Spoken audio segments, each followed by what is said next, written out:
Buenas tardes.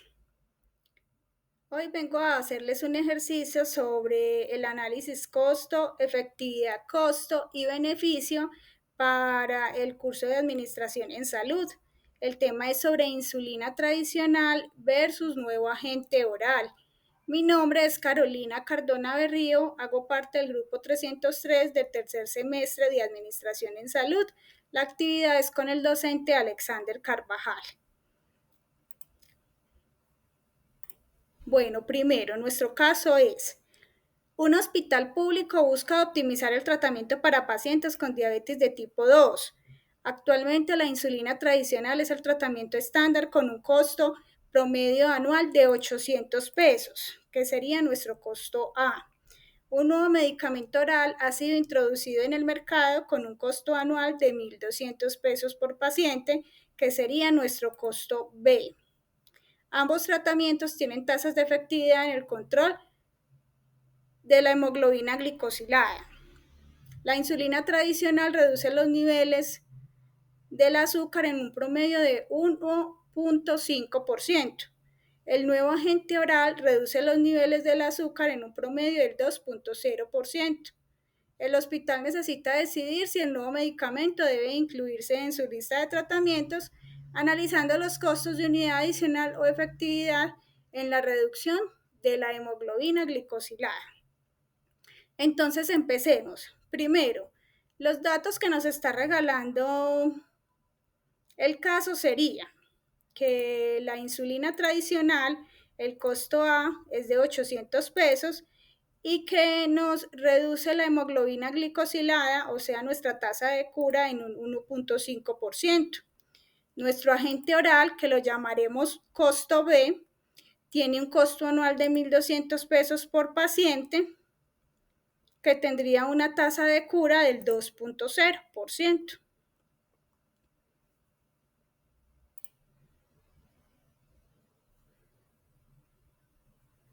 Vamos a revisar primero cuál sería la diferencia de costos. En este caso, si trabajamos primero con la insulina tradicional, costo A, menos el costo B del agente oral, estamos hablando de una diferencia de menos 400 pesos. Es decir, que el tratamiento de la insulina cuesta 400 menos que el nuevo agente. Si miramos con el tratamiento nuevo, costo B de 1.200 menos 800 pesos de la insulina tradicional, estaríamos diciendo que la diferencia de la utilidad serían 400 pesos. Es decir, que el tratamiento B, o sea, el nuevo agente oral, nos estaría costando 400 pesos más que la insulina tradicional. Vamos a revisar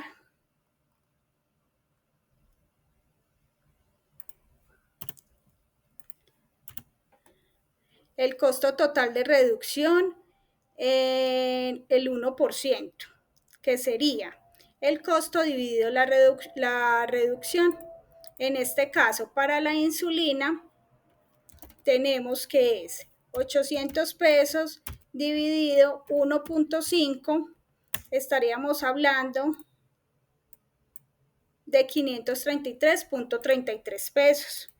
Si lo revisamos con el agente oral, con el nuevo tratamiento, sería igual a 1.200 pesos, que es el costo, dividido la reducción, que es del 2.0%.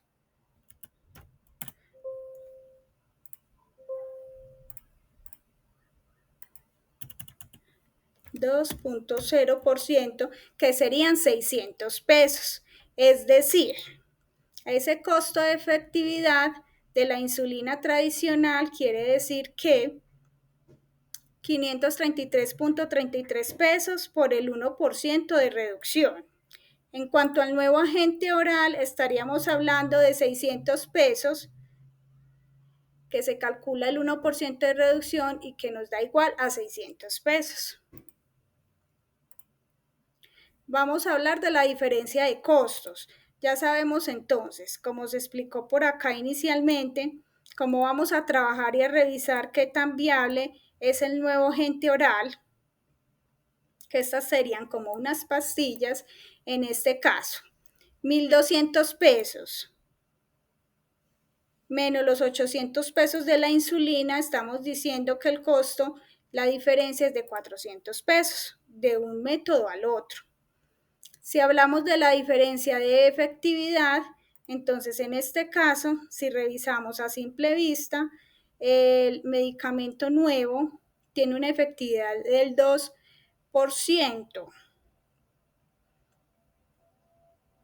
Si restamos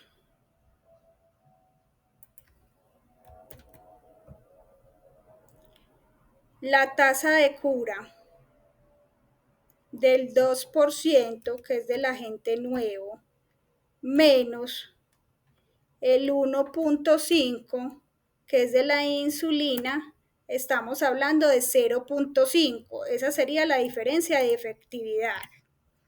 En este caso podríamos decir que tendría un incremento en el costo de 400 pesos, pero sí tiene una mayor efectividad que la insulina.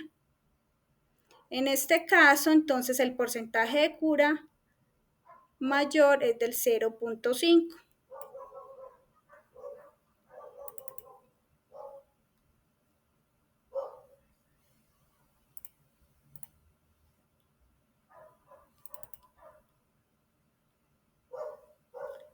Vamos a hablar del RICE, que ya sabemos que por acá entonces vamos a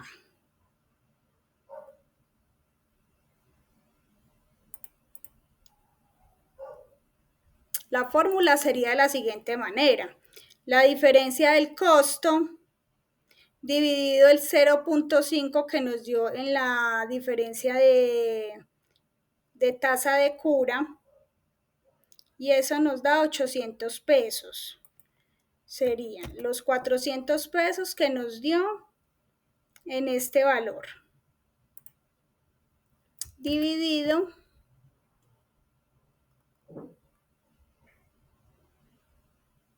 el 0.5 que fue esta diferencia. En este orden de ideas tenemos que el valor es de 800 pesos.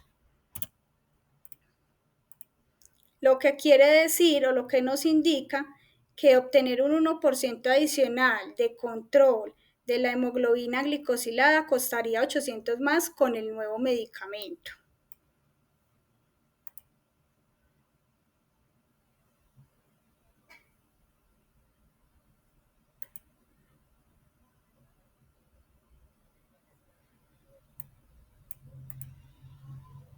Bueno, esta interpretación entonces, en este caso, como ya sale un poco más costoso para el hospital, él sería el que tome la decisión si depende o no de este medicamento o cómo lo podría manejar, porque pues el costo es un poco más alto, ¿cierto? Que el anterior, pero sin embargo tener en cuenta que tiene más efectividad. Bueno, análisis costo-beneficio.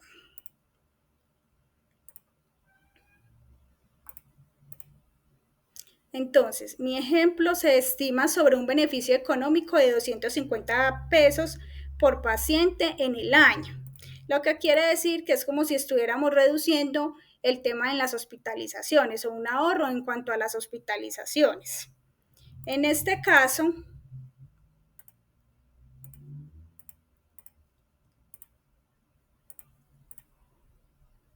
entonces, el costo adicional del nuevo agente oral son 400 pesos, pero el beneficio económico al año por paciente son los 250 pesos, el ejemplo que yo estoy brindando.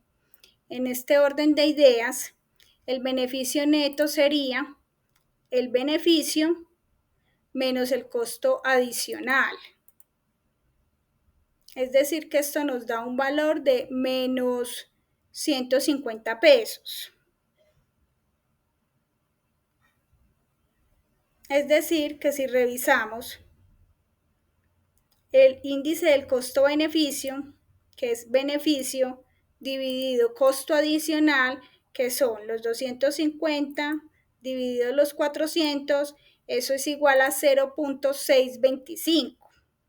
Beneficio dividido costo. Lo que significa este 0.625 que el medicamento se ve favorable pero no llega a ser rentable. ¿De dónde podemos sacar esta deducción? Recordemos que si el valor que nos dé en el índice de costo-beneficio es menor que 1, no es rentable, pero está cerca. Que si es mayor que 1 es más viable y que si es igual a 1 tendremos un punto de equilibrio. En este caso, por ser 0.625, no es rentable, pero está cerca. Entonces, dada la situación del medicamento, no sería el más rentable, pero clínicamente se podría justificar en pacientes donde tengamos una adherencia a la insulina con baja respuesta.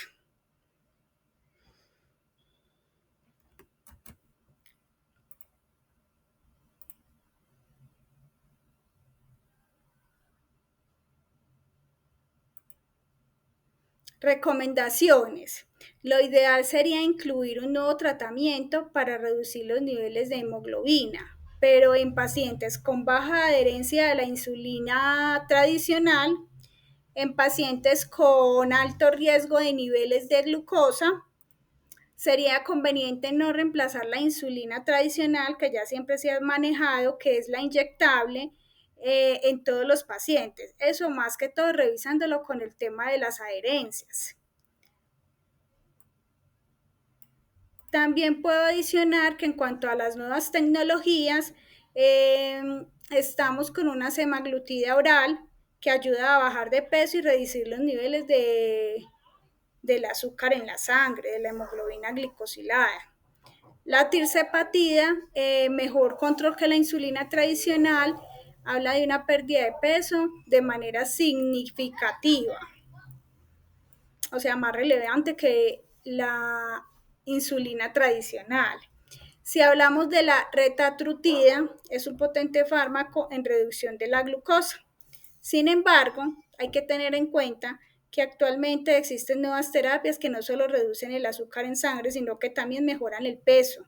La adherencia es muy importante para revisar cómo se capta y cómo nuestro organismo capta estos nuevos medicamentos o estos nuevos fármacos.